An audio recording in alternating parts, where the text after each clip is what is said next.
সকাল থেকে হঠাৎ করেই বৃষ্টি, ফলত তাপমাত্রার পারদ অনেকটাই নেমে গিয়েছে। সান্দাকফুতে বরফ পড়েছে। উত্তপ্ত কিন্তু রয়েছে উত্তরবঙ্গ। দক্ষিণবঙ্গেও উত্তাপ বাড়ছে, কারণ ভোট এগিয়ে আসছে। যতই এগিয়ে আসছে ভোট, ততই নির্বাচনী প্রচারে সরগরম রাজ্য রাজনীতির ময়দান।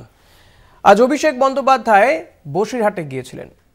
গত কয়েক মাস ধরে, বলা যেতে পারে গত প্রায় লাস্ট 6 মাস 7 মাস 1 বছর ধরে আমরা দেখছি যে জায়গায় জায়গায় ইডি, সিবিআই, ইনকাম ট্যাক্স তল্লাশি চালিয়েছে। কোথাও খাটের তলা থেকে টাকা উদ্ধার হয়েছে, কোথাও টাকার পাহাড় উদ্ধার করেছে তারা।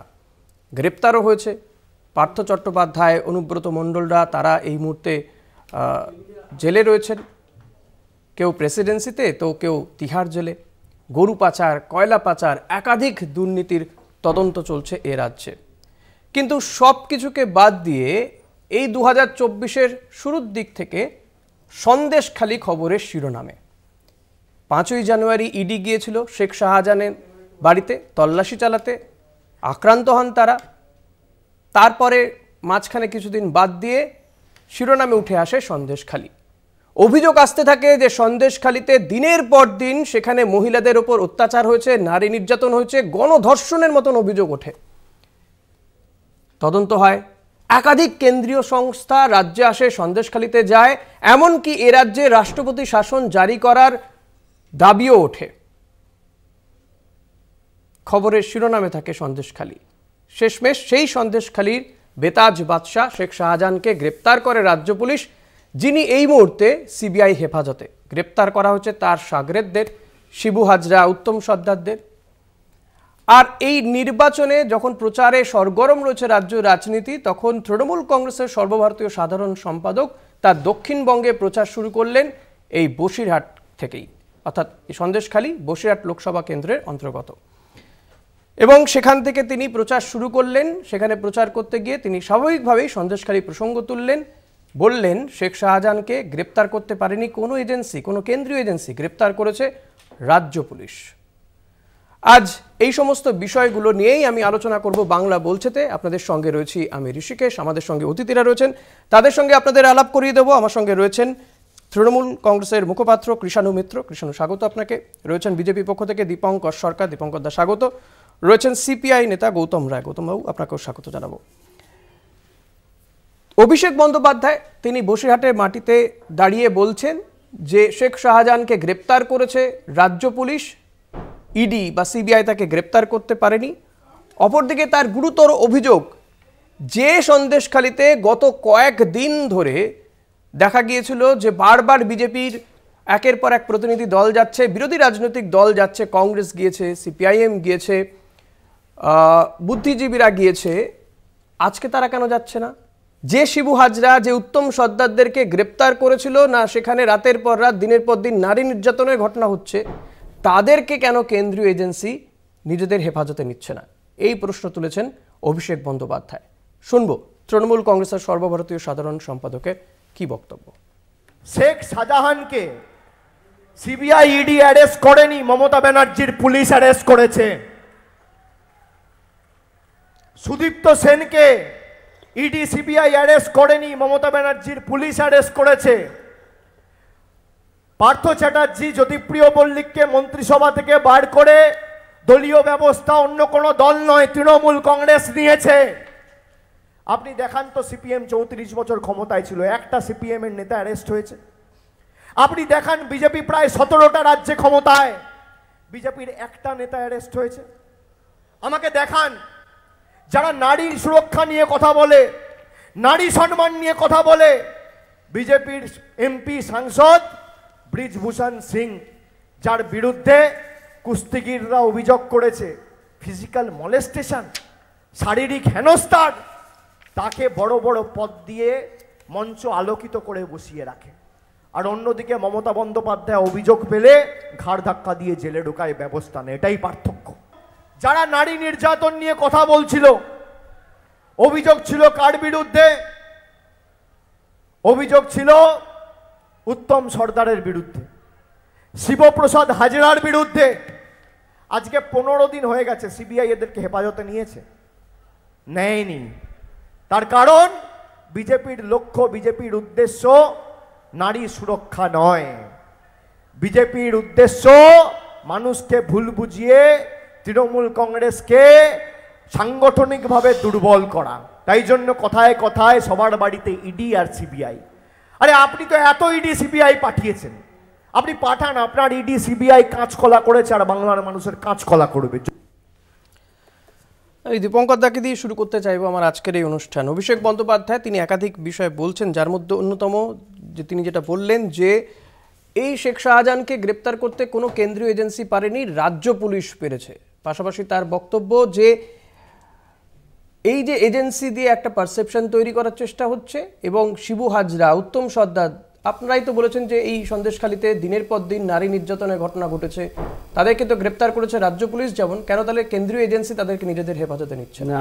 আপনি আসলে যিনি বলছেন তিনি তো সর্বভারতীয় মানে আঞ্চলিক তৃণমূল কংগ্রেসের সর্বভারতীয় সাধারণ সম্পাদক, আর তার যে বক্তব্য, তার যে কথা, আমি ব্যক্তি হিসেবে নয়, তিনি যেসব কথাবার্তা বলছেন তার কোনো মাথা মুন্ডু আছে কি? তার তো জানা উচিত সে একজন সাংসদ। সবাই তো সাংসদ হতে পারে না, ভারতবর্ষের 543 জনের মধ্যে তিনি একজন সাংসদ হিসেবে, তার তো সম্মান আছে। তার তো জানা উচিত যে ইডি সিবিআই এই মুহূর্তে যে তদন্তটা করছে, সেই তদন্তটা 5 তারিখে শাহজাহানের বাড়িতে গিয়ে ইডি অফিসাররা এবং সিআরপিএফরা আক্রান্ত হয়েছিল, তার তদন্ত করছেন। সেটাকে তিনি ঘুলিয়ে দিচ্ছেন শেখ শাহজাহানের অন্য কেসগুলোর সাথে। দ্বিতীয় বিষয়, নারী সুরক্ষার কথা বলছিল উনি। সত্যি সত্যি তো লজ্জা আমাদের মাথা হওয়া উচিত। আজকে যারা ওই রাত 12টার পরে যাদেরকে পিঠে করার জন্য, পুলি পায়েস করার জন্য ডাকতে হচ্ছে, তারা যদি এই আমাদের এই যে যারা বলছেন কথাগুলো, যিনি বলছেন তার যদি আত্মীয় হতেন এবং তাদের যদি রাত 12টার সময় ডাকা হতো পিঠে তৈরি করার জন্য, তাহলে উনি বেদনাটা অনুভব করতে পারতেন।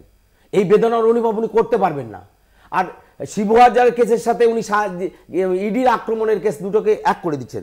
তৃতীয় একটা বিষয় হচ্ছে গিয়ে যে যিনি বলছেন তিনি তার দলকে তো ডিমোশন করেছেন, কারণ তিনি যখন সাধারণ সম্পাদক হিসেবে এসেছিলেন তখন সর্বভারতীয় তৃণমূল কংগ্রেস ছিল, আর এখন একটা আঞ্চলিক দলে পরিণত হয়ে গেছেন। আজকে দলের মধ্যে তার অবস্থাটা কোথায়?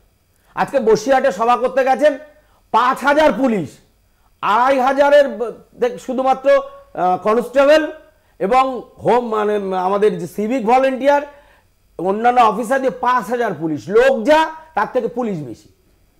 এই যে অবস্থা এবং এই যে নির্ণয় করছেন, উনি দুটোকে ঘুরিয়ে দেওয়ার চেষ্টা করছেন। আর শাহজাহানকে ধরেছে, সত্যি সত্যি তো শাহজাহানকে ধরেছেন পশ্চিমবঙ্গের পুলিশ, ঠিকই করেছেন, এটা সত্যি কথা। কিন্তু পুলিশের হেফাজতে তো শাহজাহান ছিল। আমরা বলেছি যে শাহজাহান নির্দিষ্ট হেফাজতে, পুলিশের হেফাজতে ছিল, পুলিশ তাকে গার্ড করে রেখেছিল। পুলিশ দিন তারিখ নারী নক্ষত্র দেখে, পুঁথি পঞ্জিকা দেখে হাজির করেছে। আমরা বলেছিলাম যে এই তারিখের মধ্যে এরকম সময় দেখুন হাজির করবে। উনি বলার পরেই তো 24 ঘন্টা না 48 ঘন্টার মধ্যে গ্রেফতার হয়েছেন। পরিচয় তো উনি বলেন সেটাই। উনি পশ্চিমবঙ্গ সরকার পার্ট না, নারীদের সুরক্ষা নিয়ে বিজেপির কথা বলা সাজে না। উনি পশ্চিমবঙ্গ সরকারের কোনো পার্ট নন, উনি একজন সাংসদ। অথচ সরকারি ব্যবস্থায় কি হবেন উনি রাজনৈতিক দলে দাঁড়িয়ে বলছেন। সবকিছু উনি করেন, সেটাই তো ওনার বলা, যা যথার্থ নয় সেটাও বলেন, সেটাই বলার ওনার কাজ। না, উনি তো শাসক দলের নেতা, শাসক দলের নেতা বলেই তো উনি জানেন না যে ইডির সিবিআই এই মুহূর্তে কিসের তদন্ত করছে। সেটাই বলুন, কোর্টের নির্দেশে কিসের তদন্ত করছে? আক্রমণের তদন্ত করছে। 5 তারিখে যেটা ঘটনা ঘটেছে সেটাকে উনি অন্যভাবে কেন ব্যাখ্যা করছেন? এবং নারী সুরক্ষা নিয়ে একটা কথা বললেন না। আজকে এতগুলো মহিলারা এফআইআর করেছেন, তাদের রাতের অন্ধকারে তাদের ইজ্জতের বিনিময়ে ইজ্জত নিয়ে বললেন যে শিবু হাজরা, উত্তম সর্দারদের গ্রেফতার করা হয়েছে। বিজেপি কতজনকে গ্রেফতার করেছে? কেন ব্রিজভূষণ শরণ সিংকে দেখা যায় খুলেআম ঘুরে বেড়াচ্ছে? যাদের বিরুদ্ধে এখানে বিজেপি তো আমরা বলছি এরা অন্যায় করেছে, এদেরকে গ্রেফতার করা হোক। কৃষ্ণ আমরা না বললে জানতেই পারবেন যে কথা দীপঙ্কর দা বলছেন। বিষয়টা হচ্ছে যে যতগুলো এর মধ্যে রাজনৈতিক কথা উঠে এলো তার উত্তরগুলো দিই। প্রথম কথা হচ্ছে যে ইডি সিবিআই বিশেষ করে যে মামলাগুলো এখানে নিজের এখতিয়ারে নেওয়ার জন্য প্রথমে অ্যাপ্লিকেশন করেছিল, আমরা জানি কোর্ট যে রায়টা দিয়েছিল তাতে 2টি মামলা এক্সট্রা যুক্ত করেছিল, যার জন্যে একটা আইনত একটা অচলাবস্থার সৃষ্টি হয়েছিল, যার জন্য রাজ্য পুলিশের পক্ষে ইডি সিবিআইকে শাহজাহান শেখকে হ্যান্ডওভার করতে কিছুটা সময় লেগেছে, সুপ্রিম কোর্টও এর মধ্যে যাওয়া হয়েছে। তার কারণ হচ্ছে হাইকোর্ট যে রায়টা দিয়েছিল তাতে যেই কেসের উল্লেখ ছিল, সিবিআই এর যে রিকুইজিশন ছিল সেই রিকুইজিশনে 2টো কেস কম ছিল। তার মানে এর মধ্যে এই শাহজাহান শেখের বিরুদ্ধে অনেক পুরনো মামলাও সিবিআইকে দিয়ে দেওয়া হয়েছে। যারা বললেন বা যে বললেন তিনি হয়তো অবগত নন যে সিবিআই আজকের দিনে শাহজাহান শেখের বিরুদ্ধে কোন কোন মামলার তদন্ত করছে। যেই কথাটার উল্লেখ অভিষেক বন্দ্যোপাধ্যায় করেছেন, আক্ষরিক অর্থে ওই তদন্তটাও আজকের দিনে সিবিআইকে দিয়েছে হাইকোর্ট। উনি জানেন না বা জেনেও মিথ্যাচার করতে হচ্ছে, কেন কি বিজেপির এই যথেচ্ছাচার এবং মিথ্যাচারকে ঢাকার তো আর কোনো উপায় নেই। তার কারণ হচ্ছে যে আমি একটা কথা শুনলাম যে কত পুলিশ, মানে 2500 না কত কনস্টেবল। আজকে তো রাজ্য প্রশাসন, বিশেষ করে পুলিশ প্রশাসন তো কেন্দ্রীয় নির্বাচন কমিশনকে রিপোর্ট করছে। আমরা জানি তাদের ইচ্ছে মতো তারা বাংলার যে ডিজিপি আছেন, কলকাতা পুলিশের যারা কমিশন আছে, নিজের ইচ্ছে মতো বলবৎ করছেন, নিজের ইচ্ছে মতন পরিবর্তন করছেন এবং যাকে পছন্দ হচ্ছেন না 24 ঘন্টার মধ্যে তাকে পুনরায় পরিবর্তন করছেন।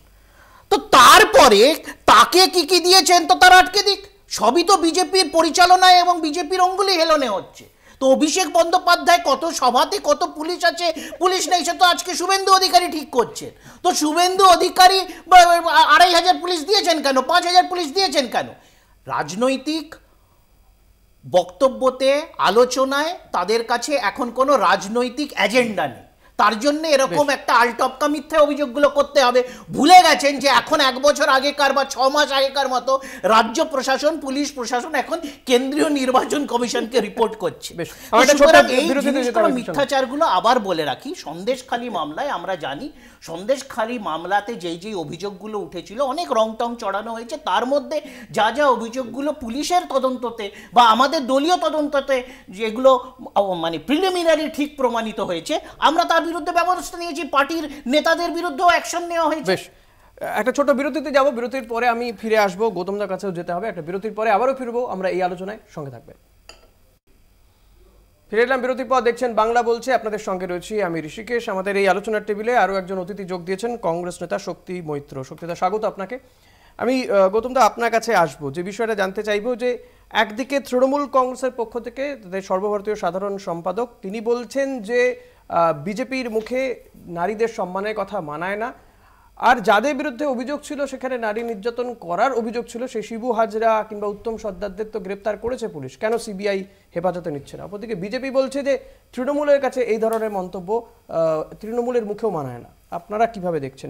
না, ঘটনাটা হচ্ছে তো গুলিয়ে দেওয়ার একটা চেষ্টা।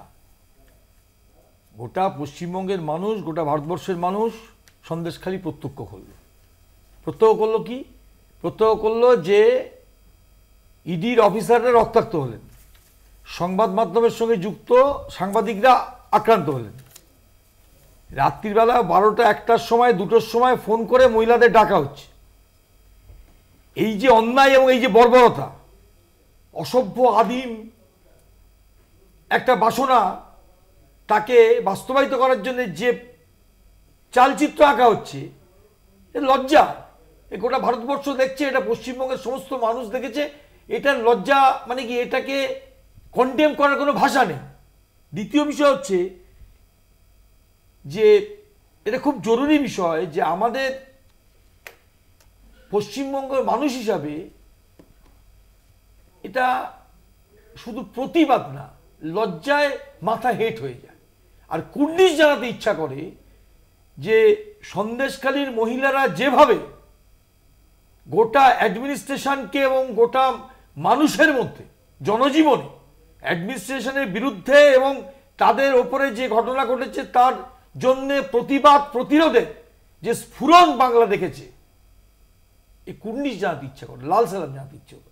এর জন্য কোনো রাজনৈতিক দলগুলোর কৃতিত্ব এটাকে দাবি করে শুধু এটাকে এই স্বতঃস্ফূর্ত আন্দোলন বা এই স্বতঃস্ফূর্ত যে স্ফুলিঙ্গর বিস্ফোরণ, এটাকে অস্বীকার করা যায় না। কিন্তু গৌতমদা, এই যে আমরা দেখলাম প্রধানমন্ত্রী আশাস্তক যে বিজেপি প্রতিনিধিদের যে তারা যেভাবে যাচ্ছিলেন সন্দেশখালীতে, বা বিভিন্ন রাজনৈতিক দল, আপনাদেরও প্রতিনিধি দল গিয়েছে, এখন তো আর কেউ যাচ্ছে না। এটা কোথাও কি প্রশ্ন জায়গায়? দুটো জিনিস আপনি যেটা বললেন ওটা আমি উত্তর করব, কিন্তু তার আগে একটা কথা বলি যে বিজেপির মুখেও শুধু সন্দেশখালির এই প্রতিবাদের কথাটা বলাটা একটু বিজেপির যারা আছেন তারা ভেবে দেখবেন।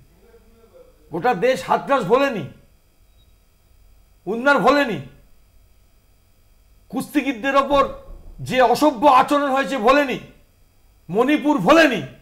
সুতরাং যখন বলবেন আপনি আচরি ধর্ম পরের শেখাও, নিজে এরা কি করেছেন তার ব্যাখ্যাটা একটু দেওয়ার দরকার আছে। আর আপনি যে প্রশ্নটা করলেন সেই প্রশ্নের উত্তর দিদিকে আমি বলছি, আপনি যে কথাটা আমাকে জিজ্ঞেস করলেন, অনিতা দেওয়ানের কথাটা একটু বলে দিন না দাদা। জিজ্ঞেস করলেন, এটাও তো আপনার হ্যাঁ বলবো। আপনি যে প্রশ্নটা আমায় করলেন অনিতা দেওয়ানের কথাটা একটু বলুন, বলুন না, বয়স হয়েছে তো সেই আপনার, প্রশ্নটা মনে থাকবে হচ্ছে নিশ্চয়ই। আমার বয়স হয়েছে কিনা ভাই তোমাকে ব্যাখ্যা দিতে হবে। এবার বলুন অনিতা প্রশ্নটা দেওয়ানের কি যেটা হয়েছিল যে ঘটনাটা প্রশ্নটা তুমি বলুন। করলে সে প্রশ্ন হচ্ছে যে তখন তো আপনি ইয়ং ছিলেন, মনে থাকবে আপনার ভালো। মনে তো আছে, অনিতা দেওয়ার ঘটনাটা বলুন না। মনে তো আছে, মনে থাকবে না কেন? মণিপুর তো এই যে জলজল করছে, চোখের সামনে কি বলতে হয় না মা বোনেদের হাত সামনে জলজল করছে, আপনি কুস্তিগীরদের উপর যে ধরনের উৎপীড়ন হচ্ছে জলজল করছে। এটা মনে আছে আপনার না ভুলে যাচ্ছে? কি ব্যাখ্যা আছে আপনার? আপনাদের কি ব্যাখ্যা আছে? এইটার ব্যাখ্যা কি আছে? আপনাদের প্রধানমন্ত্রী নিশ্চয় হয়ে থাকেন, সারা পৃথিবী থেকে শেষ হয়ে গেছে, সংসদে কোনো ধরনের কোনো এর বিরুদ্ধে কোনো স্টেটমেন্ট দেন না। এর চেয়ে লজ্জার কিছু আছে নাকি? আমরা সবকিছু আপনি অনিতা দেন বলে এটাকে লঘু করছেন। আপনি লঘু করছেন না, আপনি আমরা বলছি যে অন্যায় হয়েছে, সেই অন্যায়টাকে আমরা মনে করি যা ঘটনা ঘটেছে সেটা ভুল ঘটনা, সেটাকেও কন্ডেম করি। আর আপনিও বসে বসে এইগুলো কন্ডেম করুন, হাতটাস কন্ডেম করুন, উন্নয়ন কন্ডেম করুন। আমরা রীতিমতো প্রধানমন্ত্রী কন্ডেম করুন। আপনি কি বলেছেন? করেননি স্টেটমেন্ট, স্টেটমেন্ট দেননি। আপনি বললে তো হবে না। আমরা বলছি দলগত মণিপুরের উপর একটা স্টেটমেন্ট করেন। প্রধানমন্ত্রী কি আনন্দ প্রকাশ করেছে কিনা আপনারা বলেছিলেন? ঘটনা ঘটিয়েছে কুস্তিগীরদের উপর। আপনাদের পয়সা ছিল প্রধানমন্ত্রী করেছে। নতুন সংসদ মহিলারা পিছনে শক্তিদার কাছে আসবে, প্লিজ গৌতমদা আপনার কাছে উত্তর পেলাম না। একটা ছোট্ট বিরতিতে যাব, বিরতির পরে আমি শক্তিদার কাছে আসবো। একটা ছোট্ট বিরতির পরে আবারও ফিরে আসবো, সঙ্গে থাকবেন। ফিরে এলাম বিরতির পর, দেখছেন বাংলা বলছে। আমি শক্তিদা আপনার কাছে আসবো। যে প্রশ্ন রেখেছিলাম গৌতমদার কাছে, একই প্রশ্ন আপনার কাছেও থাকবে, যে এই যে তৃণমূল কংগ্রেস যে দাবি করছে, বিজেপি যে দাবি করছে, তৃণমূল বলছে নারীদের সম্মান নিয়ে বিজেপি যত কম কথা বলে সেটাই বোধহয় ভালো। দেখুন, আমি একটা কথা খুব পরিষ্কারভাবে বলি, সন্দেশখালিটা এটা মানে রাজনীতির ঊর্ধ্বে উঠে দাঁড়িয়ে বলতে হয় এটা বাংলার লজ্জা। আমি কংগ্রেস করি বলে অন্যায়টাকে অন্যায় বলতে পারবো না, সেই আর একটা অন্যায়কে ঢাকতে আর একটা অন্যায়ের উদাহরণ তুলে ধরবো, এটাও ঠিক না। আজকে সন্দেশখালিতে স্বতঃস্ফূর্তভাবে ওই অঞ্চলের মহিলারা যেভাবে প্রতিবাদ করেছে অন্যায়ের বিরুদ্ধে, আদিম জৈবিক প্রবৃত্তি ক্ষুধা মেটাবার জন্যে যে ধরনের শাহজাহান ওসামা বিন লাদেন নয়, শাহজাহান কি বলবো আপনাকে, সাধারণ এমন কিছু ব্যাপার ছিল না। যে মুখ্যমন্ত্রী যে কোনো জায়গায় আন্দোলন করতে গিয়ে বসে পড়ে, সেই মুখ্যমন্ত্রী ঘটনার পরের দিন যদি গিয়ে বলতো শাহজাহানদের কোনো রাজনৈতিক রংরূপ হয় না, দাঁড়িয়ে সন্দেশখালীর মাটিতে দাঁড়িয়ে বলতো যে কাল 24 ঘন্টার মধ্যে শাহজাহানকে গ্রেপ্তার করতে হবে, তাহলে কিন্তু আজকে বিরোধীরা যেটা বলবার সুযোগ পাচ্ছে সেটা ঘটতো না। আজকে আপনি আরেকটা প্রশ্ন করেছেন যে প্রধানমন্ত্রী আগে বারবার এসছে, আপনারা আগে বারবার গেছেন, এখন বিভিন্ন রাজনৈতিক দল যাচ্ছে না কেন? একটা কথা আপনাকে বলি যে আজকে আমার বাংলার মাটিতে দাঁড়িয়ে যদি কোনো মা বোন তার লজ্জার জন্য কাঁদে আক্রান্ত হয়, রাতে তাকে ডেকে পাঠানো হয়, সে আওরঙ্গজেব হোক, শাহজাহান হোক, জাহাঙ্গীর হোক, যেই হোক না কেন, প্রশাসন সংসদীয় গণতন্ত্র কি বলে, শাসন ক্ষমতায় যারা আছে তারা ভুল করলে বিরোধীরা তারা চিহ্নিত করে এবং সেই চিহ্নিত দেখে সেই দক্ষ প্রশাসক নিজেকে রেকটিফাই করে। আমার প্রশ্নটা, আমরাও তার নিন্দা করি সে ঘটনা। আমার প্রশ্নটা হলো তাহলে কি সন্দেশখালী ইস্যু থাকলো না? এটা কি ইস্যু করারই চেষ্টা হয়েছিল? কারণ প্রধানমন্ত্রী এলো, তারপর দেখলাম, তারপর দেখা গেল যে এই যাতায়াতটাই কমে গেল, নির্বাচন ইস্যু করা হচ্ছে। আমি এক মিনিট বলি, সন্দেশখালী ইস্যু আমরা তৈরি করবার কোনো প্রবণতা ভারতবর্ষের জাতীয় কংগ্রেসের নেই। আমরা এই প্রবণতা নিয়ে রাজনীতি করি না। Take it very clear from me. Sandeshkhali আমার মা বোনের মান ইজ্জত নিয়ে আমি ইস্যু তৈরি করব, সেদিন রাজনীতি ছেড়ে দেবো। যেদিন মা বোনের ইজ্জত নিয়ে রাজনীতি করতে হবে, ইস্যু তৈরি করতে হবে, আপনারা যারা অ্যাঙ্কারিং করছেন তাদের এই প্রশ্নের সামনে আমাদের রাজনৈতিক দলের প্রতিনিধিরা বক্তব্য রাখবে। আমরা প্রশ্ন করছি কারণ শাসক দল এটাই বলছে যে এটা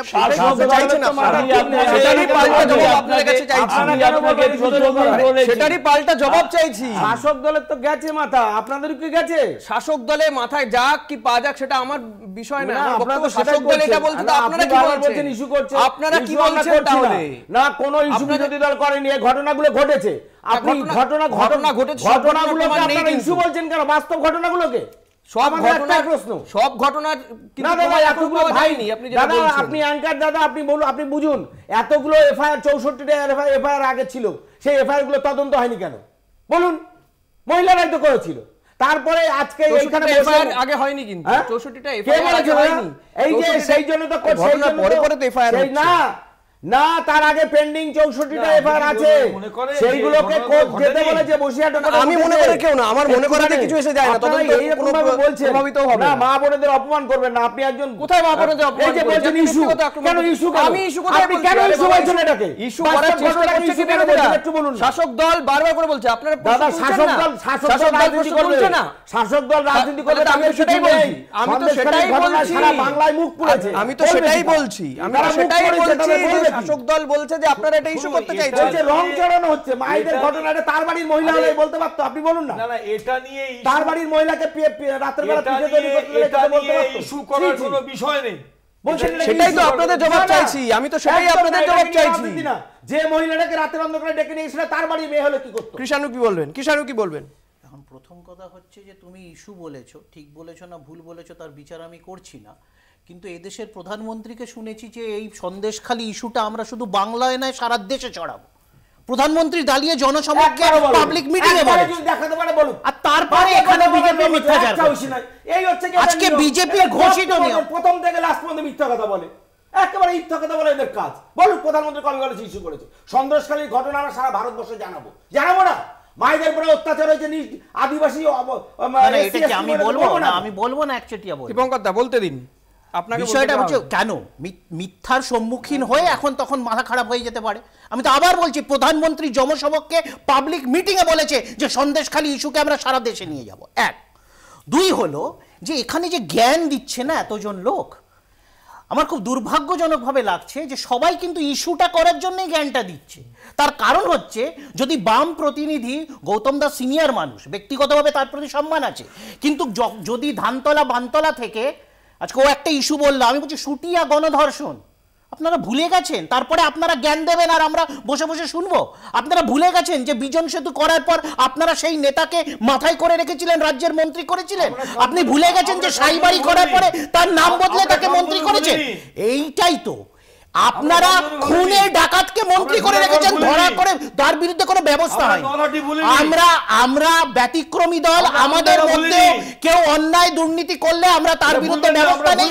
তৃণমূল নেতা হলে তার বিরুদ্ধে পুলিশ ব্যবস্থা নিয়েছে। আর বাম আমলে আমরা দেখেছি যে একের পর এক খুনে ডাকাত তারা মানুষ মেরে তারা রাজ্যের মন্ত্রিত্ব করেছে। আর বিজেপির বর্তমান একজন প্রাক্তন মুখ্যমন্ত্রী, সে পোস্কো মামলাতে তাকে অভিযুক্ত করা হয়েছে।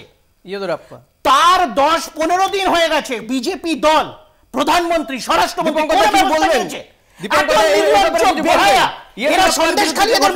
এটা নিয়ে আপনি নিন্দা জানাবেন? কোন রকম হাতরাসের ঘটনা যারা ঘটিয়েছিলেন তারা এখন জেলের ভিতরে। ভাবতে আপনারা বলুন না, সন্দেশখালীর ঘটনা হাতরাসে কতজন সাক্ষীকে মারা হয়েছে, সাক্ষীকে একের পর এক, মেয়েটার কাকা, মেয়েটার বোন, সবাইকে মারা হয়েছে। ঘটনা ঘটেছে, তারা যাদের নামে উঠেছে বিলকিস বানুর 11 জন ধর্ষকের মধ্যে 9 জন এখনো পলাতক গুজরাট থেকে। এই সন্দেশখালীর অপরাধ নিয়ে মুখ্যমন্ত্রী বিধানসভায় দাঁড়িয়ে বলেন শাহজাহান কি করেছে? জবাবটা দিন, শাহজাহান কি করেছে বলুন? শাহজাহান কি করেছে জানেন না? সেটাই তো অভিষেক বন্দ্যোপাধ্যায় বলছেন যে শাহজাহানকে গ্রেফতার করেছে মুখ্যমন্ত্রী। ইডির মামলার ক্ষেত্রে বক্তব্য রেখেছে দীপঙ্কর দাস। অভিষেক ব্যানার্জি কি মুখ্যমন্ত্রীর উপরে? মুখ্যমন্ত্রী বলছেন শাহজাহান কি করেছেন, আর অভিষেক ব্যানার্জি বলছেন একজন প্রাক্তন মুখ্যমন্ত্রী পোস্কো মামলায় অভিযুক্ত। দীপঙ্কর দা এবং কৃষ্ণ প্লিজ। আমি একটা কথা খুব আবার পরিষ্কারভাবে বলতে হয় যে অন্যায়টাকে অন্যায় যদি রাজনৈতিক দলের প্রতিনিধিরা না বলতে পারে, সে যে দল, একটা ঘটনা এটা ঠিক যে প্রাইম মিনিস্টার বলেছেন এটা আমরা সারা ভারতবর্ষে ছড়াবো। তিনি বলেছেন যে আজকে সন্দেশখালীর ঘটনা, সন্দেশখালীর মা বোনদের কান্নার আওয়াজ আমরা শুনতে পাচ্ছি কি পাচ্ছি না। উনি বলেছেন রাজা রামমোহনের নাম, কেশবচন্দ্র সেনের নাম হয়তো উনি জানেন না, উনি বিদ্যাসাগরের নাম বলেছেন। আমি একটা কথা পরিষ্কার বলি, এই কথাগুলো আমি আবার বলছি যে চ্যারিটি বিগিনস অ্যাট হোম। আজকে মণিপুরে সেটাই তো বলছেন অভিষেক বন্দ্যোপাধ্যায়, সেটা নিয়ে তো আলোচনা করছি। তৃণমূল বলছে যে বিজেপির এটা বলা সাজে না। আপনাকে বলে দিই, আমি আপনাকে বলে দিই, ঠিকই বলেছে, বিজেপির বলা সাজে না তো দীপঙ্কর দা স্বীকার করলো। আরেকটা বিষয় তথ্য দীপঙ্কর দা, শেখ শাহজাহানের বিরুদ্ধে কিন্তু ধর্ষণ অভিযোগ নেই। কোনদিন তো আসলে 11 সদস্যের নেতা হয়েছে, কোনদিন ছাত্র রাজনীতি করে অভিযোগ করে কে কবে রাজনীতিতে এসেছেন এটা আমার আলোচনার বিষয় না, এটা আলোচনার বিষয় না। কালকে এসে রাজনীতি করতে পারেন। একটা কথা হচ্ছে 8 মাস ধরে মণিপুর বিচ্ছিন্ন থাকলো, পার্লামেন্টের এখনো বিচ্ছিন্ন পার্লামেন্টের 1 মিনিট সময় হলো না বক্তৃতা দেওয়ার। আজকে হাতরাস, উন্নাও বাদ দিলাম,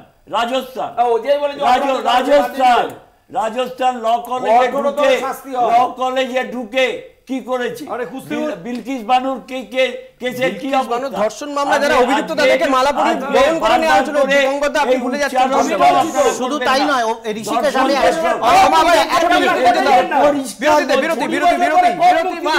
বিরতি মাস্ট, এটা ছোট্ট বিরতি, বিরতি নিয়ে ফিরে আসবো এই আলোচনায়, সঙ্গে থাকবেন। ফিরে এলাম বিরতির পর, দেখছেন বাংলা বলছে, আপনাদের সঙ্গে রয়েছি আমি ঋষিকেশ। রাজ্যের বিভিন্ন প্রান্তে ইনফ্যাক্ট আজকেও ইডি তল্লাশি চলছে, কোথাও কোথাও কখনো কখনো আইটি রেট হচ্ছে বা সিবিআই তল্লাশি চালাচ্ছে, তদন্ত চলছে একাধিক মামলাতে। খুব স্বাভাবিকভাবেই শাসক দল কেন্দ্রীয় সরকারকে এর বিরুদ্ধে তোপ দাগছে। তবে এই এজেন্সি নিয়ে বিজেপি বা কেন্দ্রের শাসক দল বিজেপির এই রাজ্যের যিনি বিরোধী দলনেতা, বিধানসভা বিরোধী দলনেতা শুভেন্দু অধিকারী, এই এজেন্সি নিয়ে তিনি ঠিক কি বলছেন একবার শোনাবো আপনাকে। দমকলের আরেক মহামানব চাকরি চোর, সার্টিফিকেট জাল করে, ইতিমধ্যে কেন্দ্রীয় এজেন্সি তার বাড়িতে রগড়ে দিয়ে গেছে, বাকি আমন্ত্রণ পত্র পাঠানোর বাকি আছে। সে আমন্ত্রণও ওয়ান ফাইন মর্নিং হয়তো চলে আসবে।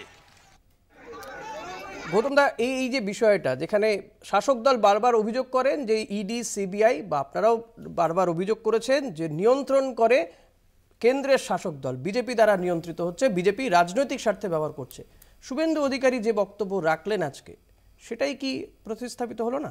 দুটো বিষয় আছে ভাই, পরিষ্কার কথা।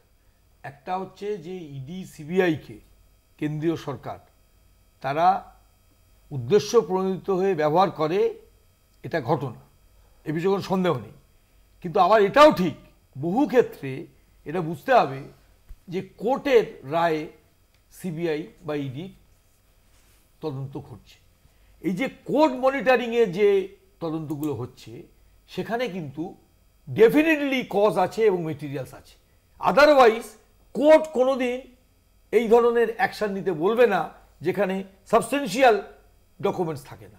এবং দুটো পার্টকে একেবারে মেলালে চলবে না। একটা হচ্ছে উদ্দেশ্যপ্রণোদিতভাবে ইডি সিবিআইকে ব্যবহার করে সেন্ট্রাল গভর্নমেন্ট, এটা বাস্তব সত্য, এবং সেটা আমাদের অভিজ্ঞতা অত্যন্ত খারাপ, এ বিষয়ে কোনো সন্দেহ নেই, এবং ব্যাখ্যাও দিতে পারবেন না ইডি সিবিআই এর আধিকারিক। শক্তিদা কি বলবেন? দ্বিতীয় বিষয় অধিকারী কি করে জানছেন যে ওয়ান ফাইন মর্নিং থেকে ডাকা হবে? বলবেন। দ্বিতীয় বিষয় হচ্ছে যে এটা ডেফিনিট যে কোড মনিটরিং এ যেটা হচ্ছে তার সাবস্টেন্সিয়াল মেটেরিয়ালস ছাড়া এটা ঘটতে পারে না। আমি বলি, ভারতবর্ষের তদন্ত সংস্থার মধ্যে ইডি এবং সিবিআই এই দুটো খুব বড় তদন্ত সংস্থা ছিল। একটা সময় আমাদের লালবাজারেও এইরকম একটা সংস্থা ছিল। ইডি সিবিআই তদন্ত করছে এবং দেখবেন ভারতবর্ষের মানে ভারতীয় জনতা পার্টির বিপক্ষে যতক্ষণ ছিল ইডি সিবিআই তদন্ত করেছে, যেই তাদের টার্ন ওভার করলো আর তদন্ত বন্ধ হয়ে গেল। এরকম ঘটনা বহু আছে। সবচেয়ে বড় কথাটি যেটা ভারতবর্ষের বিচার ব্যবস্থায় ইডি এবং সিবিআই এর মানে সাকসেস আজকে কটা পার্সেন্টেজ তারা আজ পর্যন্ত ভার্ডিক্ট দিয়েছে, এটাও একটা প্রশ্ন থেকে যায়। কোর্টের তত্ত্বাবধানে, কোর্টের মনিটরিংয়ে আজকে হঠাৎ এইখানে দেখলাম যে অভিষেকবাবু বলছেন যে পার্থ চ্যাটার্জিকে আমরা সাজা দিয়েছি। একটা কথা জানা দরকার এবং এটা খুব পরিষ্কারভাবে বলা দরকার যে আমি কেন্দ্রীয় সরকারে থাকাকালীন ইডি সিবিআই আমরা যেটা বারবার করে বলেছি যে ইডি সিবিআই কোর্ট মনিটরিংয়ে যে ঘটনাগুলো ঘটছে, আজকে আমার বাড়ি আপনার বাড়ি রামের বাড়ি শ্যামের বাড়ি যাচ্ছে না, যে যেখানে যেখানে আজকে জ্যোতিপ্রিয় মল্লিক আরে কালীঘাটের কাকু আজকে মানে অভিষেক বন্দ্যোপাধ্যায় হয়েছেন, আজকে শাহজাহান যেটা বলা হলো একটু আগে হঠাৎ চিফ মিনিস্টার বললেন শাহজাহানকে টার্গেট করা হয়েছে। এই যে কথাগুলো আজ এই কথাগুলো ভাইস ভার্সা হয়ে যাচ্ছে, একে অপরের সমার্থক বা বিপরীত দুটোই আপনি অন দ্য কন্ট্রারি বলতে পারেন। সেই জন্যই বলছি যে কোর্টের মনিটরিং এ হচ্ছে, সিবিআই বা ইডি তদন্ত করছে, শুভেন্দু অধিকারী কি করে জেনে যাচ্ছে না? এইটাই হচ্ছে ঘটনা। শুধু শুভেন্দু অধিকারী প্রত্যেকটা ঘটনার আগে এখানে একটা বার্তা দিয়ে যাচ্ছে, আপনারা তার মানে it has already been inform. আজকে এই সংস্থা যদি প্রিভিয়াসলি কেউ জেনে যায় সেটা কত দুর্ভাগ্যের ব্যাপার। রাজনীতি করুন, আচ্ছা, কিন্তু এইরকম ভাবে নয়। আমি শুভেন্দুবাবুর বক্তব্যতে আসছি, শেষটা ওটা দিয়ে করব। কিন্তু যেটা গৌতমবাবু বলছিলেন যে কোর্টের নাকি মানে কোর্ট মনিটরড, মানে বিশাল খুব গুরুত্বপূর্ণ ব্যাপার। সুপ্রিম কোর্ট তো খাঁচায় বন্দি তোতাপাকি বলেছিল সিবিআই, কংগ্রেসের সময় বলেছিল। কিন্তু গৌতমবাবু এখন যেটা বলছেন যে মানে কোর্ট মনিটরড, কোর্ট মনিটর করে কি হচ্ছে, সেই কোর্টের যে মনিটর করছিল যে জাজ, সে গিয়ে বিজেপির ক্যান্ডিডেট হয়ে যাচ্ছে, প্রধানমন্ত্রীর সাথে হ্যান্ডশেক করছে বিজেপি জয়েন করার পর। এখন এই কোর্ট মনিটরটা নিয়ে আমাদের মধ্যে তো বিশাল ধোঁয়াশা হয়েছে। তার কারণ হচ্ছে কোর্ট তো এই যে তথাকথিত যার নাম করা হলো মিস্টার ভদ্র, তার গলার স্যাম্পেল নিয়ে তো অনেক কিছু হলো। আমরা বিভিন্ন সময় প্রায় বোধহয় আমার যতদূর মনে পড়ছে 1 মাস ধরে টিভিতে এসে আলোচনা করলাম। বিশাল গুরুত্বপূর্ণ জিনিস তার ভয়েস স্যাম্পল। আমাকে এখানে থাকতে হচ্ছে রাত 2টো পর্যন্ত। আমি হচ্ছে ভয়েস স্যাম্পল, সেই ভয়েস স্যাম্পল দেওয়া হয়ে গেছে 1.5 মাস হয়ে গেছে, কিছু এগুলো কোর্ট মনিটর। তো কোর্ট মনিটর পার্থ চট্টোপাধ্যায় এখনো অবধি তার বিরুদ্ধে চার্জ গঠন হতে পারেনি। কোর্ট মনিটর অনুব্রত মণ্ডল তিহার জেলে নিয়ে যেতে হলো, এখনো অবধি তার বিরুদ্ধে কোনো চার্জ গঠন হলো না। সাইগল হোসেন তার বডিগার্ড এইভাবে ভাসিয়ে দেওয়া হলো কোর্ট মনিটর, 250 কোটি টাকার সম্পত্তি। ইডি যখন কোর্টে তার প্রমাণ নথি দিচ্ছে বলছে 17 লক্ষ টাকার সম্পত্তি, তার মধ্যে 8 লক্ষ টাকার লোন। তাহলে এই যে কোর্ট মনিটর মিথ্যাচার, যেখানে দেখছি কেউ রাজ্যসভার মানে সুপ্রিম কোর্ট থেকে সে রাজ্যসভার সদস্য হয়ে যাচ্ছে, রাজ্যের হাইকোর্ট থেকে বিজেপির ক্যান্ডিডেট এবং প্রধানমন্ত্রীর পাশের চেয়ারে বসা রাজনৈতিক কর্মী হয়ে উঠছে, তাহলে এই কোর্ট মনিটরও তো কোনো স্যাংটিটি থাকছে না। এটা ওই ব্যাপারটা হচ্ছে যে বিজেপির ক্যান্ডিডেট একসময় বিকাশ রঞ্জন ভট্টাচার্যের পায়ের তলায় বসে আইন শেখা, সেই আইনটা এমন শিখলো যে বিজেপির সে একজন অ্যাসেট তৈরি হলো। তো আমরা তো জানি বইমেলাতে যে বামপন্থী কেতাব কিনে সে সাভারকারকে তার আদর্শ মনে করছে। তো দেখুন এখন পাবলিক সব ধরে নিয়েছে এবং এই বাম বিজেপির মিথ্যাচারও পাবলিক ধরে নিয়েছে। এবার আসি শুভেন্দু অধিকারীর বক্তব্য। শুভেন্দুবাবু তো সত্যি কথা বলেছেন যে উনি বলেছেন এরপর আমন্ত্রণ যাবে, বিজেপি জয়েন করার আমন্ত্রণ যাবে। তার কারণ হচ্ছে প্রধানমন্ত্রী অভিযোগ করেছিলেন অজিত পাওয়ার 70,000 কোটি টাকার দুর্নীতিগ্রস্ত, 50 কোটি নয়, 100-150 কোটি টাকার নয়, 70,000 কোটি টাকার দুর্নীতিগ্রস্ত অজিত পাওয়ার। 28 জুন অভিযোগ করলেন, 2রা জুলাই সাড়ম্বরে আপ্যায়ন করে মালা পরিয়ে নিজের দলে এবং সরকারে নিলেন, উপমুখ্যমন্ত্রী এবং অর্থমন্ত্রী করলেন। তো তার মানে শুভেন্দু অধিকারী ঠিকই তো বলছেন, যার কাছে ইডি, আমি জানি না কার কথা বললেন, দমকলের বিধায়ক, আচ্ছা দমকল হোক আর যেই কলই হোক, সেখানকার বিজেপি তাকে কোনোভাবে টার্গেট করেছে, যেটাই মুখ্যমন্ত্রী বলার চেষ্টা করেছেন, এবং বিজেপির আমন্ত্রণ যাবে তার দিকে। বেশ, দীপঙ্কর দা কি বলবেন? এই যে প্রশ্ন উঠছে শুভেন্দু অধিকারী এই সিবিআই ইডির মুভমেন্ট সম্পর্কে আগে কি করে জেনে যাচ্ছেন এবং কোর্ট মনিটর নিয়েও অনেকের বিষয়ে বলেছেন, সবার কাছে যায়নি। তার রাজনৈতিক আলোচনায়, সব রাজনৈতিক সভায় সে বসে যেটা আলোচনা করেছেন তার দলের বক্তব্য, সেটা সরকারের বক্তব্য, তো প্রতিনিধি নন। শুভেন্দু অধিকারী ভারত সরকারের কোন প্রতিনিধি? তিনি তার দলের রাজনৈতিক সভায় দাঁড়িয়ে বলেছেন যারা যারা দুর্নীতি করেছে তাদেরকে ধরবে। এবার ব্যাপারটা হচ্ছে বড় বড় ডায়লগ দিচ্ছিল, 3 জন বিজেপির থেকে জেতা এমএলএ কে তাদেরকে প্রার্থী করেছেন, তাদের তখন লজ্জা পড়ায়নি? তাদের তো ছাড়তেই বলেনি বিজেপি, তা তো করছেন, তো প্রার্থী করেছেন। তো প্রসূন ব্যানার্জি কে, কোথায় দাঁড়িয়েছেন, কোন আমলা ছিলেন, কোথার থেকে পদত্যাগ করে তারপরে ভোটে দাঁড়িয়েছেন, এরা তখন ভুলে যায়। এদের তৃণমূল কংগ্রেসের বিষয়টা হচ্ছে কি, এরা সবার সুই বলে চালনকে, তো পিছনে এক ছিদ্র, আসলে চালনের পিছনে হাজার ছিদ্র, তা তারা দেখে না। আর দ্বিতীয় কথা হচ্ছে গিয়ে, এরা যে চোর প্রমাণিত সত্য। এই আজকে সবাই বসে আছে, সবাই কারা কারা ছিল ওখানটাতে, শুধুমাত্র একজন শাহজাহান ধরে পড়েছে। আমরা বারবার বলছি যে প্রতিটা ব্লকে অঞ্চলে এরকম শাহজাহান হচ্ছে। সন্দেশখালী ব্লকের পাশে বসে হাসনাবাদ ব্লকে আখের আলী আজকে ওখানটাতে রয়েছে। আপনি সামনে ধরুন শাহানুর, ওই এলাকার যে এলাকা মিটিং হয়েছে তার পার্শ্ববর্তী এলাকার ব্লকের নেতা এবং জেলা পরিষদ সবাই দুর্নীতিগ্রস্ত, এবং এদের নামেও একের পর এক কেস। এদের গ্রেফতারের জন্য আপনারা আন্দোলন করছেন, পুলিশ করে কেন আন্দোলন করছে? এই তো এসব বলছি, কেন আন্দোলন করছে না? কোথায় এদের? আপনি বলছেন, কিন্তু আপনাদের মনে হচ্ছে শাহজাহানকে গ্রেফতার করার জন্য যে তৎপরতা ছিল, যে আপনারা যেই সক্রিয়তা নিয়ে আন্দোলন করেছেন, সেটা কি হয়েছে? শাহজাহানের বিরুদ্ধে হয়েছে, এদের বিরুদ্ধেও হয়েছে, এদের বিরুদ্ধে হচ্ছে। আপনারা খোঁজ রাখেন না, কারণ আপনার যদি চোখে, আমি বলি আপনাকে, এই শাহানুরের বিরুদ্ধে আপনারা দেখেছেন কোথাও নাম ধরে বলছি, শাহজাহান ছাড়া তাদের নাম ধরে বলছি, এই শাহানুর আখের আলী থেকে শুরু করে এদের বিরুদ্ধে একের পর এক এফআইআর করা হচ্ছে। টার্গেট শাহজাহান, না না ঋষিকেশ, টার্গেট আরে অপরাধীর টার্গেট, প্রবলেম তো অপরাধীর বিরুদ্ধে টার্গেট ছিল। তো প্রবলেম যে আপনারা যদি অপরাধীটাও বেঁচে বেঁচে আপনারা নিয়ে যায়, তাদের সমর্থন করে যারা, তাদের কি বলবেন? প্রবলেমটা হচ্ছে শাহজাহানের পরে শেখ আছে, যদি শাহজাহানের পরে সিং থাকতো কোনো প্রবলেম ছিল না।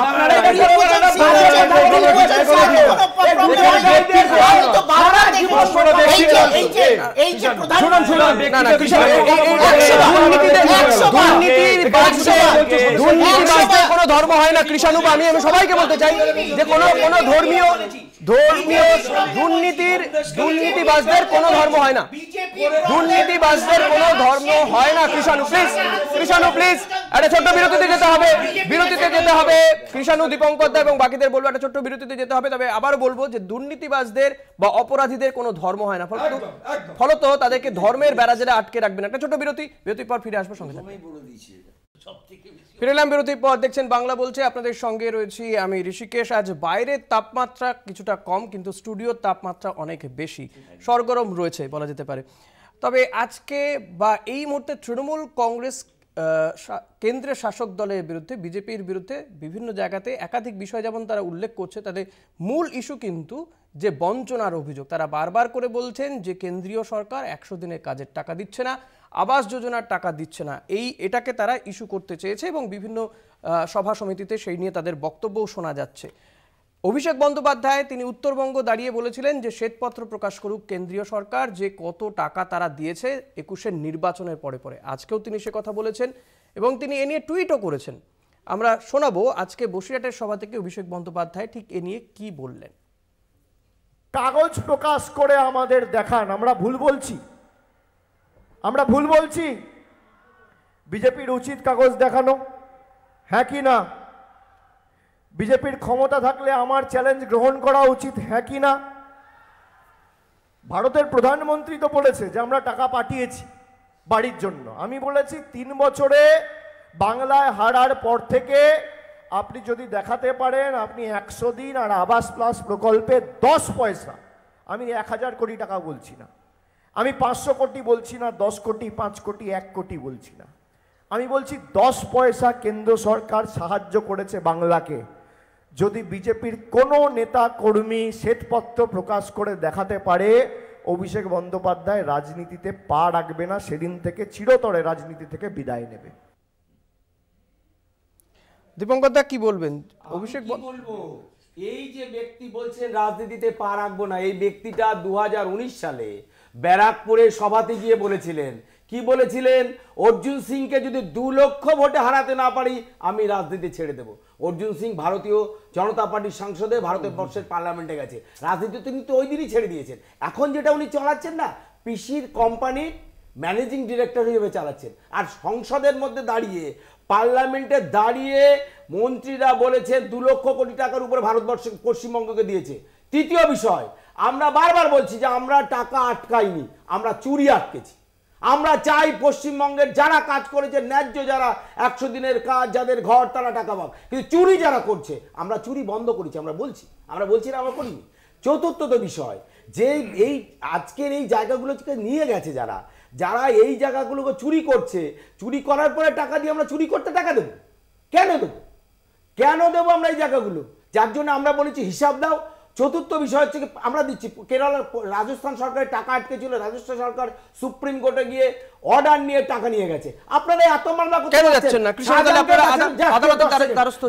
শাহজাহানকে বাঁচানোর জন্য সুপ্রিম কোর্টে যাচ্ছেন, কোটি কোটি টাকা খরচ করছেন, এত মামলার জন্য সুপ্রিম কোর্টে যাচ্ছেন, এত বড় বড় আইনবিদ হচ্ছেন, কেন 100 দিনের টাকা বন্ধের জন্য রিপোর্ট নিয়ে গিয়ে সুপ্রিম কোর্টে? বেশ কৃষাণু উত্তর নেই, কৃষাণু করতে পারবেন না, কারণ কৃষাণু কেন এইটা নিয়ে আপনারা আদালতের দ্বারস্থ হচ্ছেন না?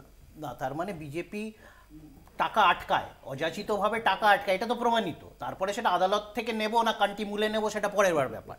এবার আমাদের পরিষ্কার কথা ছিল, বিজেপি একটি অ্যাড দিয়েছিল, সেই অ্যাডে তারা কেন্দ্রীয় সরকার এবং তাদের ক্ষমতাসীন দল হিসেবে তারা দাবি করেছিলেন যে এই 21-এ এত দিয়েছি, 20-তে এত, 22-এ এত, 23-এ এত দিয়েছিলেন। অভিষেক বন্দ্যোপাধ্যায় তার পরিপ্রেক্ষিতে একটি চ্যালেঞ্জ করেছিলেন যে হ্যাঁ, এবং চ্যালেঞ্জটা ইনিশিয়েট করা হয়েছিল রাজ্য বিজেপির পক্ষ থেকে, যে আপনারা এর অন্যথা যদি হয়ে থাকে সেটা বলুন। অভিষেক বন্দ্যোপাধ্যায় সেদিন সভা ছিল, উনি বললেন যে হ্যাঁ, চ্যালেঞ্জ গ্রহণ করছি, আপনারা আসুন, এসে আপনাদের তরফ থেকে কেউ একজন বলবে, আমি আমার পক্ষ রাখবো। 6 দিন হয়ে গেছে, রাজ্য বিজেপি সেই চ্যালেঞ্জটা নিজেরা দিল, আমরা স্বীকার করলাম চ্যালেঞ্জটা, তারপর থেকে অভিষেক বন্দ্যোপাধ্যায় থেকে পালিয়ে বেড়াচ্ছে। তো কেন পালিয়ে বেড়াচ্ছেন? তাদের কাছে যদি থাকে, আমরা তো বলছি যে আপনি বলুন, আপনি ঠিক করুন কোথায় যাবেন, কোন মিডিয়াতে যাবেন, কোন মাঠে যাবেন। এমনকি যদি গুজরাটের মাটিতেও আপনার মনে হয় কোনো মাঠ আছে বা কোনো টিভি চ্যানেল, কোনো মডারেটরের মাধ্যমে আপনারা এই শ্বেতপত্র প্রকাশ করবেন, আপনারা বলবেন আমরা আমাদের নথি নিয়ে যাব, কিন্তু সেই চ্যালেঞ্জটা বিজেপি নিতে পারছে না। তার কারণ হচ্ছে বিজেপির কাছে তো নথিও নেই, কিছুও নেই। এবার আসি যে 100 দিনের টাকা তারা বাকি রেখেছেন, এটা প্রমাণিত আজকের দিনে, এবং রাজ্য সরকার নিজে আলাদা করে সেই টাকা দিয়েও দিয়েছে, ভবিষ্যতে এটা বিচার হবে। কিন্তু যে আবাসের টাকা, রাস্তার টাকা, এটা তো প্রকল্পটাতে শুধু নথিটা অ্যাপ্রুভ হয়েছিল যে এই মানুষকে, 11 লক্ষ মানুষকে, এই হচ্ছে তার তালিকা, এদেরকে আবাসের টাকা দিতে হবে। তো সেই নথিটা তারা নিলেন, কিন্তু টাকাটা দিলেন না। তো দুর্নীতিটা হলোটা কোথায়? মানে এই যে মিথ্যাচার একের পর এক কেন করতে হচ্ছে? কেন কি 21-এ হেরেছি, কোনোভাবে তৃণমূলকে দমানো যাচ্ছে না, একের পর এক নেতাকে দলে নিয়ে ইডিতে, সিবিআইতে, জেলে পুরেও কিছু হচ্ছে না। এই বারবার 104 জন করে 40 জন, প্রয়োজনে 40 জন নেব। বিজেপিকে হারানোর জন্য 40 জনকে দিয়ে বিজেপিকে অপদস্থ করব, বিজেপিকে অপদস্থ করার জন্য 40 জনকে নেব। দীপঙ্কর ভোটেলে যাতায়াত আমরা দেখতেই থাকি, ভোটেলে আমি গৌতম দা আপনার কাছে আসবো। এই যে কথা দীপঙ্কর দা বলছেন যে দুর্নীতি হচ্ছে তাই টাকা আটকেছে, কিন্তু সংবিধানে কি এই রয়েছে যে কোথাও গিয়ে দুর্নীতি যদি হয়, 4 জন যদি, প্লিজ আপনাকে বলতে দিয়েছি তো দীপঙ্কর দা, অন্যের বলার সময় মাঝখানে বিয়ে করবেন না, ডিস্টার্ব করবেন না। কোথাও গিয়ে 4 জন যদি আমি ধরে নিলাম 4 জন দুর্নীতি করেছে, কিন্তু বাকিদের টাকা কেন আটকে রাখবে কেন্দ্রীয় সরকার? সেটা কি পারে তাহলে কেন্দ্রীয় সরকার আটকে রাখতে? একটা মনে হয় যে একটা টলারেন্স থাকা উচিত। ধরুন আমি বলছি বা দীপঙ্কর বলছি, এই বলার মধ্যে যদি আমার কোনো ভুল তথ্য থাকে তাহলে সেটা আমি চট ডাউন করতে পারি, আমার বলার সময় বলবো। অন্যদের বলার সময় ডিস্টার্বেন্স, এটা আমার মনে হয় মানুষ খুব ভালোভাবে নিচ্ছে না। ছেড়ে দিন আপনি, যেটা আপনি বলছিলেন, এটা দুটো বিষয়। একটা হচ্ছে 100 দিনের কাজ করেছে মানুষ, তাদের টাকা পাওয়া উচিত, ন্যায্য তাদের অধিকার এবং ন্যায্য কাজের যে মূল্যায়ন, সেই কাজ করেছে তারা টাকা পাবে না কেন, এটা তো সঠিক কোশ্চেন। কিন্তু এই কারণে গোটা সিস্টেমটাকে, যেটা চর্চিত বিষয় যে সামথিং রং, তো সামথিং রং হলে 2, 4, 8, 10, 50, 100টা যদি রং হয়, ভুল হয়, অন্যায় হয়, তাহলে সেটা সেন্ট্রাল গভর্নমেন্টের খুঁজে বার করতে হবে। তার জন্য গোটা সিস্টেমে এই যে হাজার হাজার লোক কাজ করছে, তাদের যে ন্যায্য দাবি, কাজ করে তাদের টাকা পাওয়ার যে দাবি, এই দাবিকে অস্বীকার করা যায় এক। আর আরেকটা কথা আমি বলতে চাই এখানে খুব সিরিয়াসলি, যে এই যে নির্বাচনে, সবই তো নির্বাচন ভিত্তিক হচ্ছে, এই নির্বাচনে এই যে বেকার ছেলেদের চাকরি হলো না কেন? কোনোভাবে নিবিড় প্রকল্প ইমপ্লিমেন্ট করা গেল না কেন? রাষ্ট্রায়ত্ত শিল্পগুলোকে কেন জলের দামে বেচে দেওয়া হলো? প্রাইভেটাইজ সেক্টরকে কেন ওয়েলকাম করা হচ্ছে? কেন কোটি কোটি টাকা মেরে যেগুলো যারা চলে গেল তাদের বিরুদ্ধে কোনো ধরনের কোনো শাস্তিমূলক ব্যবস্থা গ্রহণ করা গেল না? আর কৃষকদের জন্য প্রত্যেক দিন এত যে আমাদের জল ঝরছে প্রধানমন্ত্রী, তো কৃষক আত্মহত্যা বাড়ছে কেন? নারী শিশুদের অপুষ্টি বাড়ছে কেন? এগুলো কেন নারীদের অধিকার রক্ষা আমি শক্তিতে আপনার কাছে আসবো যে এর উত্তর দিতে পারবে বিজেপি? যে কেন্দ্রীয় সরকার আদৌ কি, আমি যদি 400 জন ধরি দুর্নীতি হয়েছে, তাহলে কি বাকিদের টাকা এইভাবে আটকে রাখা যায়? আমি তোমাকে ঋষিকেশ খুব পরিষ্কারভাবে বলি, কাজ যারা করেছে তাতে যদি চুরি হয় তাদেরকে আইডেন্টিফাই করে এলিমিনেট করে যারা প্রকৃত শ্রম দান করেছে তাদের টাকাটা দেওয়া উচিত। একজনের জন্য টোটাল সিস্টেমটাকে আমি কোলাপস করে দেবো, আমি চুরির টাকা আটকে রেখেছি, এটা কোনো যুক্তি নয়। এক কথা হচ্ছে যে কাজের অধিকার, মাথা গোজবার অধিকার, আবাস যোজনা, আরে আবাস যোজনায় যদি চুরি করা হয়ে থাকে, কেন্দ্রীয় সরকারের এত এজেন্সি আছে, আইডেন্টিফাই করে তাকে কাস্টডি করে যারা প্রকৃত প্রাপ্য তাদেরকে কেন দেওয়া হচ্ছে না, এইটা একটা কথা। 3 নম্বর হচ্ছে যে আজকে একটা কথা হয়তো বলবেন যে জোট সংহিতা নয়, আজকে যা যা প্রতিশ্রুতি নির্বাচনের আগে নরেন্দ্র মোদী দিয়েছেন, প্রত্যেকটা প্রতিশ্রুতি আজকে প্রত্যেকটা প্রতিশ্রুতি, গতবার 2 কোটি টাকা, তারপরে পৌঁছে দেওয়া 2 কোটি চাকরি, 2 কোটি চাকরি, ব্যাক মানি, আরে হ্যাঁ দেখাতে পারবো, দেখাতে পারবো। আরে আমি বলেছি 2 কোটি চাকরি দেওয়া হবে,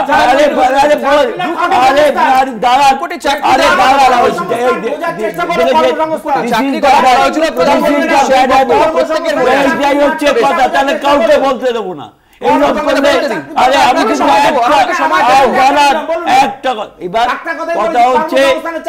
সবচেয়ে বড় হচ্ছে নোটবন্দি, সবচেয়ে বড় হাওলা। আজকে কোভিডের সময় হাওলা, আজকে যখন বারবার করে একটার পর একটা প্রশ্ন রাহুল গান্ধী পার্লামেন্টে দাঁড়িয়ে করেছে, নরেন্দ্র মোদী আজকে বলছেন আজকে সহায়ক মূল্য, তা সত্ত্বেও কৃষক আত্মহত্যা করছে কেন? আজকে সেই প্রশ্নগুলো উঠছে, কিন্তু সেই প্রশ্ন শুরু হচ্ছে না। এবং আমি আপনাকে বলে দিই, সবচেয়ে বড় কেলেঙ্কারি হচ্ছে ইলেকশন বন্ড, সবচেয়ে বড় কেলেঙ্কারি নোটবন্দি এবং কালো টাকাগুলো সাদা করা, দুর্নীতিগুলো আবার একটা বিরতিতে যেতে হবে শক্তিদা, এবং বাকিদেরকেও জানাবো। একটা বিরতি নিয়ে ফিরে আসবো, আবারও সঙ্গে থাকবেন। ফিরে এলাম বিরতির পর। ভোট এগিয়ে আসছে, আর ভোট একেবারে প্রথম দফার ভোট এই রাজ্যে উত্তরবঙ্গের 3টি লোকসভা কেন্দ্রে, কোচবিহার, আলিপুরদুয়ার এবং জলপাইগুড়িতে। আর সেখানে কিন্তু ইতিমধ্যে কোচবিহারে উত্তেজনার পারদ চড়ছে। উদয়ন গুহ এবং নিশীথ প্রামাণিকের মধ্যে 2 দলের কর্মী সমর্থকদের মধ্যে বচসা বাদানুবাদ, হাতাহাতির মতন ঘটনাও ঘটে গিয়েছে। এবং তারপরে আমরা দেখেছি সেখানে বন্ধ হয়েছে, এসপি অফিস ঘেরাও করেছে। তৃণমূল কংগ্রেস নিশীথ প্রামাণিক সহ একাধিক বিজেপি নেতার বিরুদ্ধে অভিযোগ করেছে, যদিও বিজেপি তেমন কোনো অভিযোগ করেনি। নির্বাচন কমিশন রিপোর্ট চেয়েছিল, সেই রিপোর্টও পৌঁছে গিয়েছে। আমি এই নিয়ে একটু গৌতম দা আপনার কাছে আসবো, যে যত ভোট এগিয়ে আসবে, এই বাংলায় কি ভোটে হিংসা ছাড়া ভোট হবে না কোনো দিন? এখনো বেশ কয়েকটা দিন বাকি, 19শে এপ্রিল প্রথম দফার ভোট, পারদ কিন্তু চড়ছে উত্তরবঙ্গে।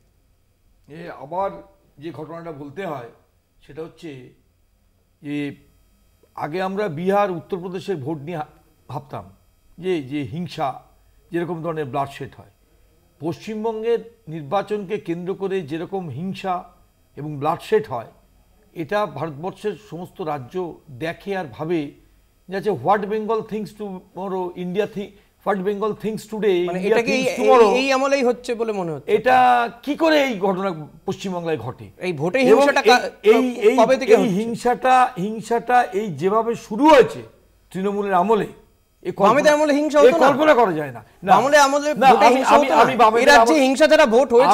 আমি বামেদের আমলের বা তৃণমূলের আমল বা কংগ্রেস আমল বলে কোনো হিংসা কি, কোনো হিংসা আমি বলছি, তাহলে তো সবকটি রাজনৈতিক দলই এর সঙ্গে যুক্ত, দায় রয়েছে। না, দায় রয়েছে, অবশ্যই দায় কি নেই সবকটি রাজনৈতিক দলের? এবং শুধু দায় রয়েছে তা না, শুধু দায় রয়েছে তা না, আমি যেটা বলতে চাইছি যে সমাজ বিরোধীদের সঙ্গে যেভাবে খুল্লা তৃণমূল কংগ্রেসের সম্পর্ক ওপেন হচ্ছে এবং যেভাবে পঞ্চায়েত নির্বাচন, লোকসভা নির্বাচন, বিধানসভা নির্বাচনে মানুষ ভোট দিতে পাচ্ছেন না, প্রত্যেকটা জায়গায় বাধা, এটা অতীতে এইভাবে প্রতিবাদ হয়েছে। তাই কি সমাজ বিরোধীদের সঙ্গে আজকে শাসক দলের যোগসাজশ দেখা যায়? তো যত দিন যাবে ক্ষমতা যেখানে সেখানেই দুর্নীতিবাজ সমাজ বিরোধীদের আনাগোনা।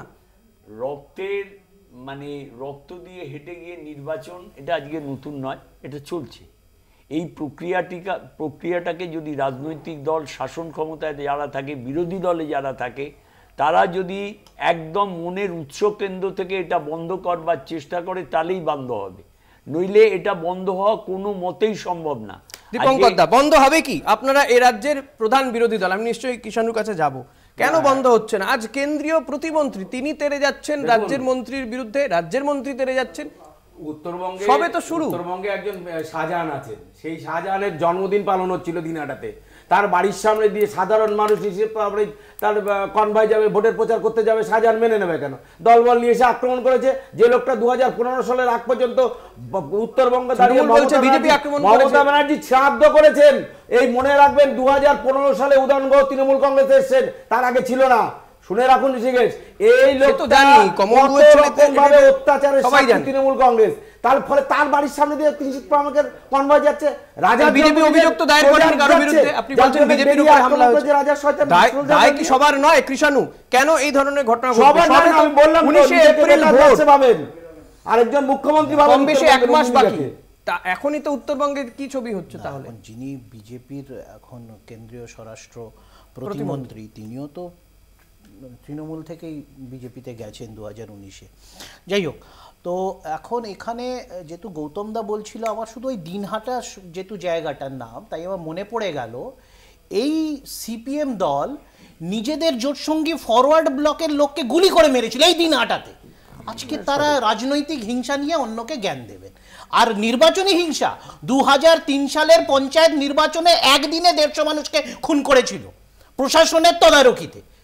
এখন অবধি যদি সেটা অত্যন্ত লজ্জাজনক, ওটা কোনো রেকর্ড বলবো না, কিন্তু তর্কের খাতিরে বলছে সেই রেকর্ড কেউ ছুঁতে পারবে। তারপরে বামপন্থীরা এখানে এসে জ্ঞান দেবেন, আর তারপরে অন্যরা ভাববেন যে অন্যরা শুনবে, ওনাদের কিছু বলতে পারবে না। এই মিথ্যাচার আমরা আবার বলছি, আমরা এই ব্যাধিটাকে সম্পূর্ণভাবে আমার ছোট প্রশ্ন থামাতে পারিনি।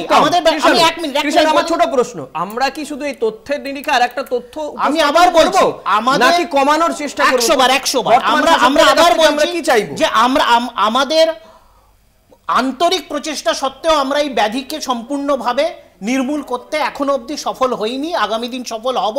এবং এই লড়াইতে যদি এই গত পঞ্চায়েতে দেখি ম্যাক্সিমাম শহীদ আমাদের কর্মীরাই হয়েছে এই বিরোধীদের হাতে। এই কলকাতার পোর্ট এলাকায় বেলেঘাটাতে কংগ্রেসি গুন্ডাদের দ্বারা আমাদের কর্মীরা আক্রান্ত হয়েছে। আমাদের কর্মীরাই গণতন্ত্রকে কোনো মৃত্যুকেই জাস্টিফাই করা যাবে না। গৌতম দা, বামেদের সময় যে ঘটনা ঘটতো সে ঘটনা আমরা চাইবো যে এই মৃত্যু মিছিল যেন না হয় নির্বাচনে, আশা রাখবো। বেশ, আর সময় নেই, আমার আর সময় নেই। দীপঙ্কর দা, কৃষাণু এবং শক্তিদা, গৌতম দা, আপনাদের 4 জনকে অসংখ্য ধন্যবাদ সময় দেওয়ার জন্য। গৌতম দা এবং আমি বলবো দীপঙ্কর দা, আপনি হাত তুলেছিলেন কিন্তু আর সময় নেই, আপনাকে দিতে পারছি না সময়, দুঃখিত তার জন্য। ধন্যবাদ আপনাদেরকেও যারা এতক্ষণ ধরে আমাদের এই অনুষ্ঠান দেখছিলেন। তবে অনুষ্ঠান শেষ করব এই আশা রেখে, যেহেতু ভোটের এখনও 1 মাস বাকি রয়েছে, যেন মৃত্যু মিছিল না দেখতে হয়। কেন্দ্রীয় বাহিনী এসছে, বিপুল সংখ্যক কেন্দ্রীয় বাহিনী দিয়ে নির্বাচন হবে, আশা করব সুষ্ঠু শান্তিপূর্ণ নির্বাচন হবে। একদমই এই বলেই আজকের এই অনুষ্ঠান শেষ করব। দেখতে থাকুন কলকাতা টিভি, রাত দিন 7 দিন।